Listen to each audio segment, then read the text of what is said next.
Well, hello again. My name is Larry McInnes. Welcome to another roundtable, X-Men roundtable discussion. Today's topic is gratitude and Abundance. thank you. I'm grateful for that. With me is Stuart Young and Jason Blount. And so gratitude and abundance is actually a big topic that I've been working on lately. Finding it mostly interested in how it's a feedback loop between you receive something, some form of abundance, you're grateful for it. I'm grateful for my abundance, and then more abundance comes around, and gratitude begets abundance, and abundance begets gratitude at the same time. And I would be very interested to hear your takes on gratitude, abundance, and anything else that's related. So I'll start with you, Stuart. Yeah, thanks. We were talking just before we came on about feedback loops, and what you just mentioned there about gratitude and abundance kind of like feeding into each other. And we spoke about how the words that we use with ourselves can do the same thing. So that if you're using negative phrases with yourself, that will make you feel worse physically. And if you're feeling physically worse, it will feed back into your mind. That the two things will feed off each other, just like the positive. So why don't we choose the positive, because it feels better, right? And the thing for me when I think about gratitude is when I feel like I don't have something to be grateful for, like I didn't get something. It's at that point we have to like be very intentional about getting that feeling back, because if somebody knocks on your door and hands you an envelope with $10,000 in it and says, "Hey, you just won the lottery, mate. Well done." Guys, it's easy to feel grateful, isn't it? It's easy to feel abundant. But when somebody knocks on the door and says, "I'm the tax man and you owe me $5,000," then how do you feel grateful and how do you feel abundant? And they're the times that you actually need that process. You need that mindset and that strategy to actually tap into those feelings. And we were speaking about how it's a sensation. That's when you know you're feeling abundant or grateful or anything else, is when you feel it. And Jason had some really good points on that. So I'll pass over to Jason. Oh, thank you. What I was discussing earlier was just for when I think about gratitude, because we were talking about people can say I'm grateful for my job, but if they're not really putting it off, it's just kind of like a word they use to attribute to they have a job and they're grateful for it, but it doesn't really come across physiologically. It doesn't really sound that way because it might be mixed in with they're complaining about this or that, or a client they dealt with, or an employee or a situation. But I'm grateful for my job. Well, they're not really expressing gratitude. And what we were talking about earlier, and what I've come to believe is that having that gratitude is understanding the being aware of and the value of something, a person, a circumstance, a place, a job, to understand the value, to analyze it and to accept the value and to realize it and to really appreciate it to the point where it starts pushing away all the negativity. I can be grateful for that thing and be focused on it. We talked about like one that Stuart said and triggers me when we talk about a daughter. I think about when I first saw my daughter, Abby. There was no other care in the world. I was just got to see this brand new person for the first time. And then I never thought in my life I would get to be a dad. And when I think about the amount of gratitude, it just makes my chest swell up.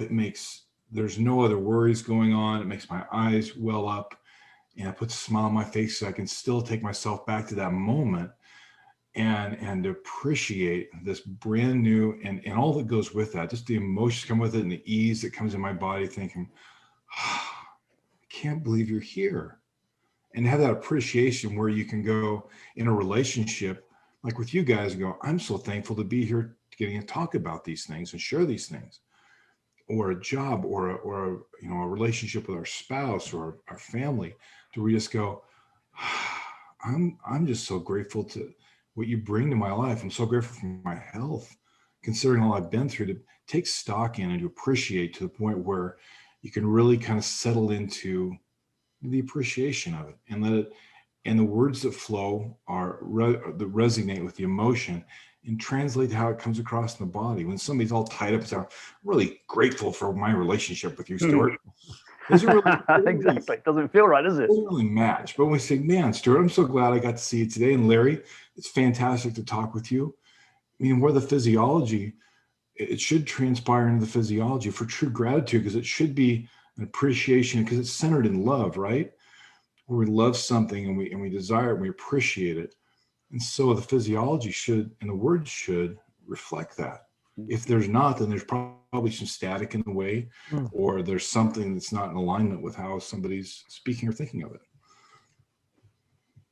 You know, I've been thinking about, you know, my current living situation. You know, I live with Tina, and I live in this pretty nice condo complex.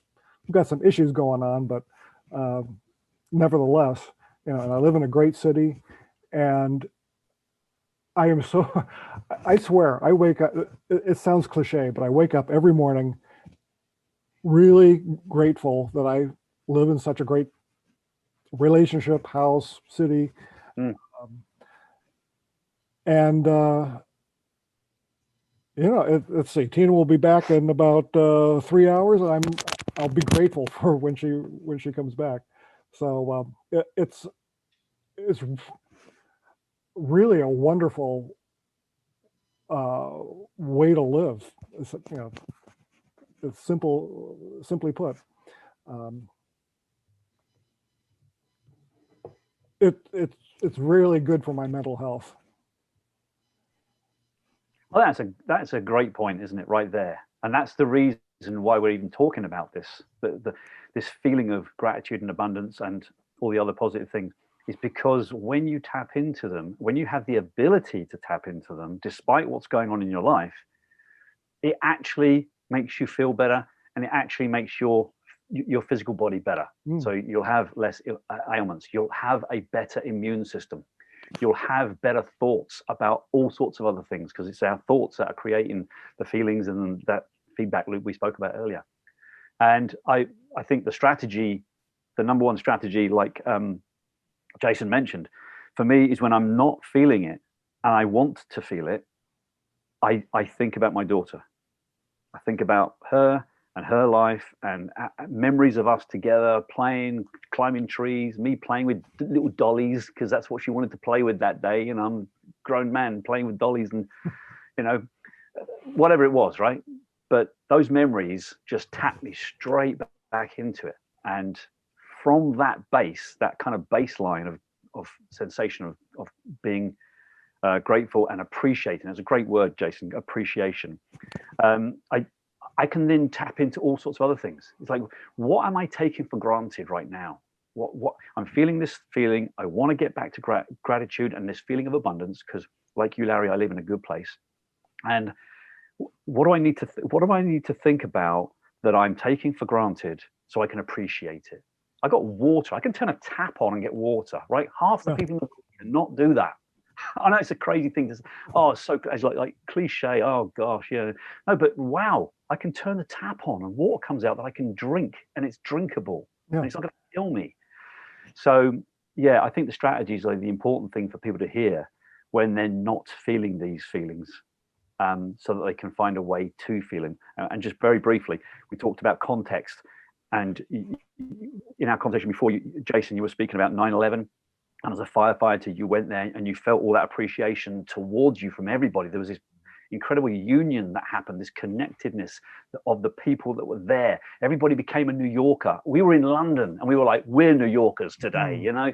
And it was like, we just felt, I think it was a global experience, especially, certainly in the Western world, you know, Australia, New Zealand, England and Europe and Canada and places like that. We were just like there with you. And it was the context of, wow, look at these guys doing this thing to clear up. Look at these guys keeping the peace. Look at these guys giving free food away. Look at all of a sudden that context just makes it so easy to feel grateful and abundant that you're one that's alive in that situation. And I would say to people, find the context. Yeah. And you know what? We talk about it a couple different ways, but it really does come down to a very simple strategy. Make a choice. I mean, how many of us were, when we were in that place in our life, or seeing people where everything's down, everything's bad, and that's all they choose to see. And you try and point out, man, but this part of your life's good. Yeah, but you don't understand. This part's terrible. I know, I heard that, but they have a choice, right? They have a choice in that moment, and it doesn't take away from the reality and the gravity of what's going on. But to be able to make a choice and go to take stock, to start, in essence, counting your blessings, to take stock of and make a choice and go, I'm so thankful for this. And because I've come to believe, in my experience, gratitude is the antidote to fear.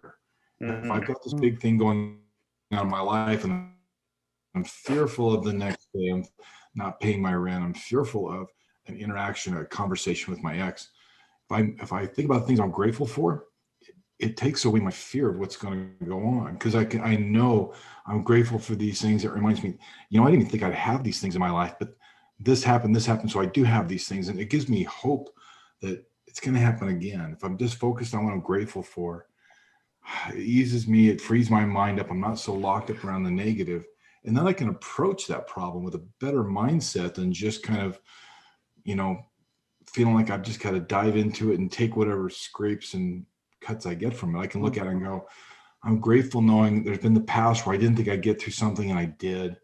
And I remember that. And as I go through this difficult time, I can be grateful the fact that whatever happens, I'm going to get through it. I've just got to work the problem. I got to work through it. And you were mentioning choice.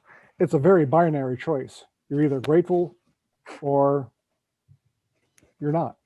Mm-hmm. And that, if you're not, then, well, you're either fearful or whatever, but it's not what you want in your life. So, and gentlemen, with that, we've hit our 10-minute mark. Are there any parting words you'd like to briefly share? You got one more chance. I think it's just about find that strategy to get that feeling, and use context maybe to think about what other people might not be experiencing that's maybe worse than yours. I mean, I know that's a cliche thing to say, but it's so powerful. And find one memory that makes you feel grateful like that. Mm-hmm. Yep. Yeah, I like that a lot. Great. Make the choice. Make the choice. Yeah. All right, gentlemen. Thanks again. Thanks so much for another great conversation. So thanks, Larry. Yeah, and to everybody out there, we'll see you next time. Thanks, Larry. Thanks, Stuart.